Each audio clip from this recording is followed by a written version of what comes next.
We continue with the Edge-A-Thon with the second game in the lineup, The Legend of Zelda Twilight Princess. Now, I was debating whether or not to do Twilight Princess or Majora's Mask, because Majora's Mask tends to be the darker and more edgy game, but then I thought that Twilight Princess had a few more talking points worth discussing.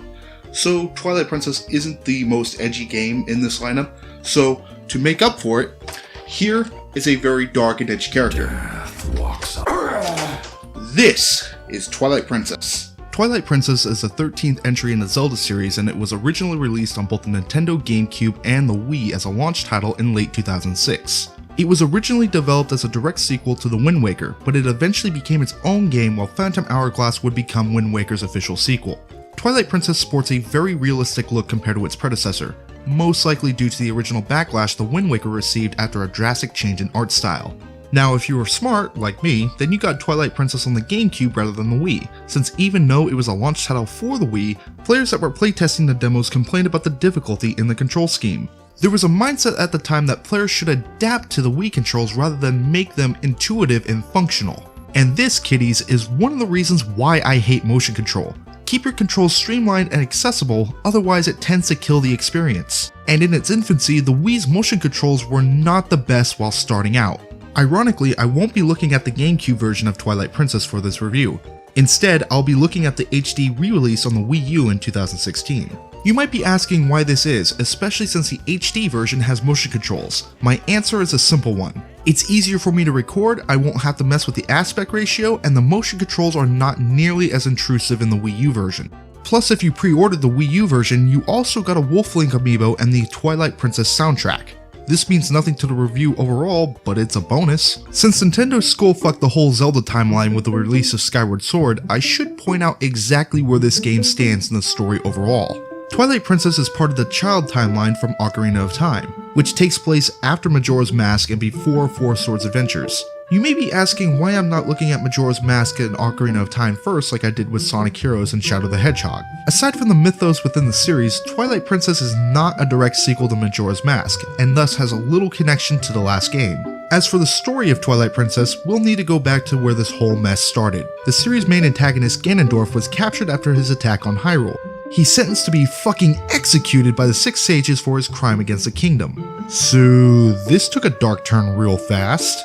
The sages literally impale Ganondorf with a sword, but as luck would have it, some divine prank, most likely caused by a moon with Anuma's face on it, grants Ganondorf with the Triforce of Power to let him survive. The sages, in response, open a portal to seal Ganondorf in the Twilight Realm, where beings that excelled in dark magic were exiled to. From there, Ganondorf strikes a deal with the member of the Twilight, Zant, to usurp the current ruler and then raid Hyrule by bathing it in Twilight.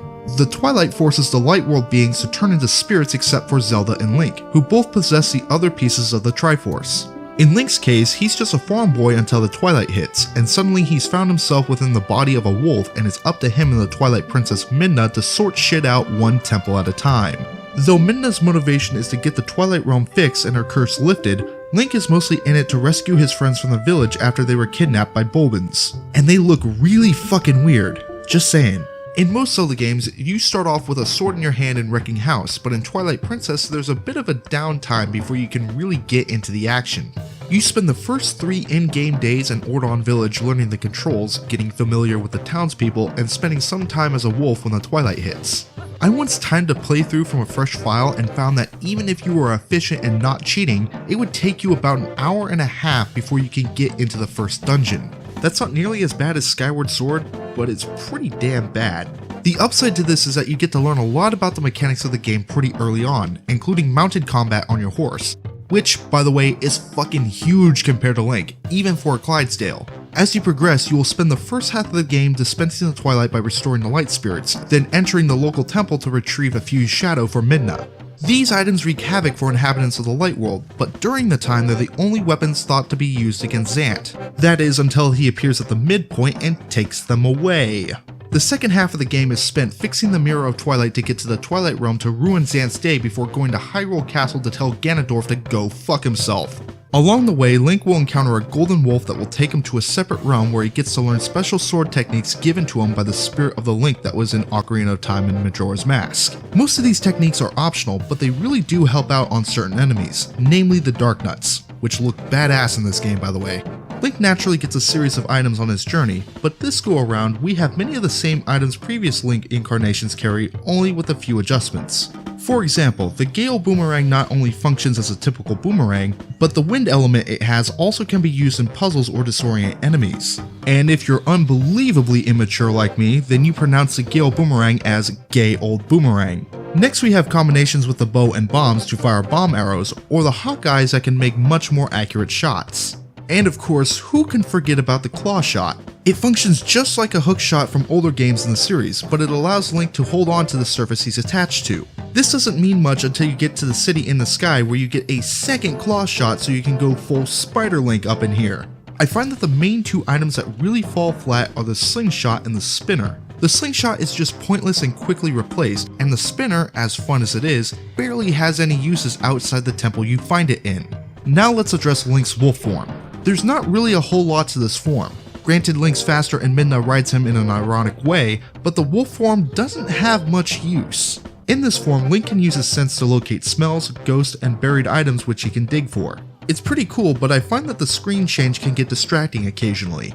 Wolf Link's attacks are nothing to write home about with the exception of Midna's dark energy attack, but let's be honest, we really needed to give her a few things to do instead of being a more sassy Navi. Since Twilight Princess HD is what I would consider to be the current definitive version of the game, I'll be looking at the good and the bad based on this game only. First off, the motion controls in this game are not too bad, but it's best served if you have ample time to react to threats. So unless you have wicked aim with a bow in a chaotic scenario, you're better off playing it safe by shooting from a large distance whenever you can. If there's a change I'm very thankful for in the HD version, it's the ability that allows Link to transform into a wolf using the gamepad at the push of a button. This is a minor change, but if you constantly talk to Midna about changing into a wolf and then switch to the button on the gamepad, you'll notice a huge difference. And speaking of Midna, she's probably the best side character in the entire Zelda series. You know, she has these things called emotions and motivations, and those tend to change as the story progresses, which, heaven forbid, makes her a complex character. Midna starts off as a cynical, manipulative bitch, but actually gains some compassion as the game progresses. But a Zelda game is not a Zelda game without its dungeons and bosses, and holy shit, Twilight Princess is pulling out the big guns for these temples. These dungeons are huge, clever, but not overly complex. It's mostly solving puzzles that instead of just unlocking a room, it actually affects puzzles in other rooms without turning those rooms into a clusterfuck. Think of a Rubik's Cube that doesn't make you want to blow your brains out.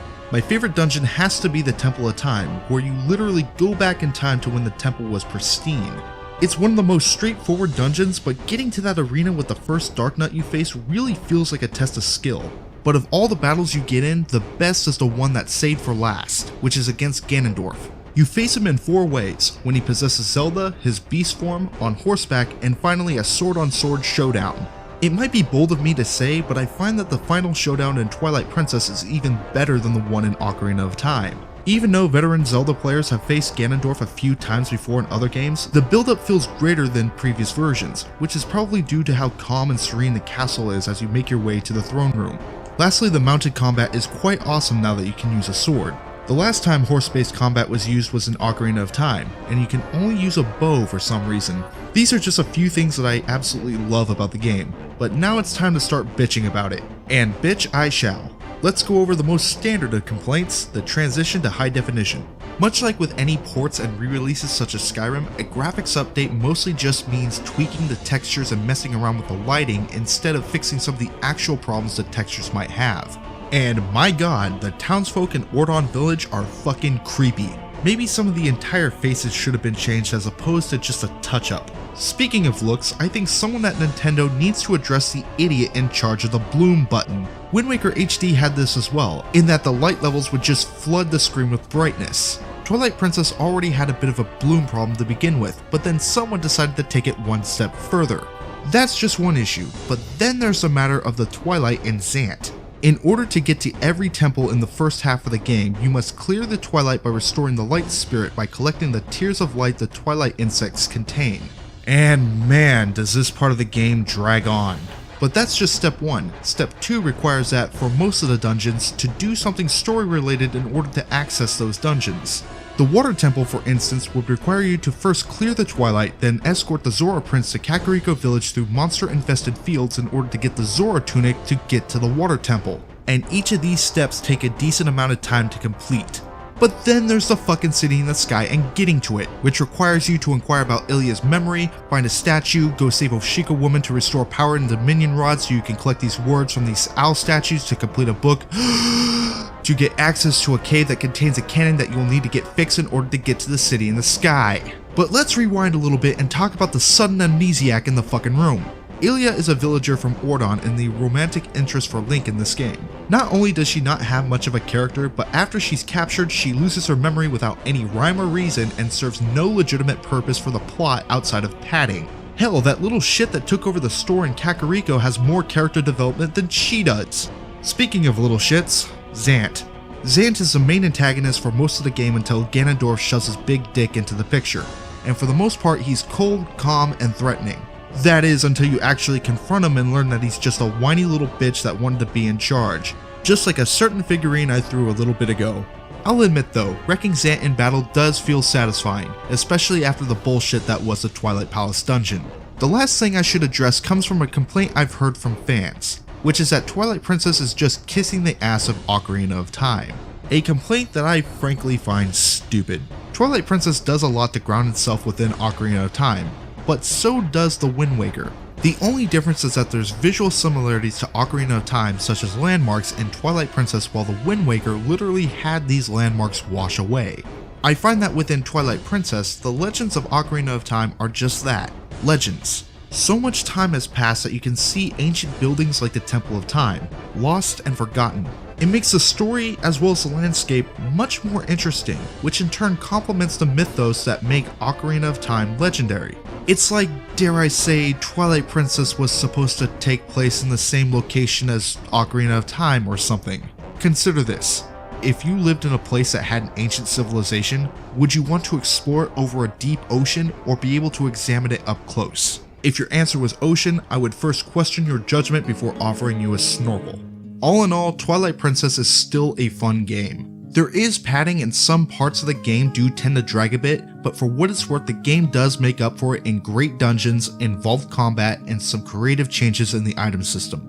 Despite some of the more serious flaws, Twilight Princess is not only a game I will go back to, but it's also one of the few games that I have no issue with 100% completing more than once. So that's 2 games down and 1 more to go. The last game in the lineup is going to be Batman Arkham Asylum, and then afterward, we're going to be taking a look at an indie game that's caught my eye over the last few months, so stay tuned.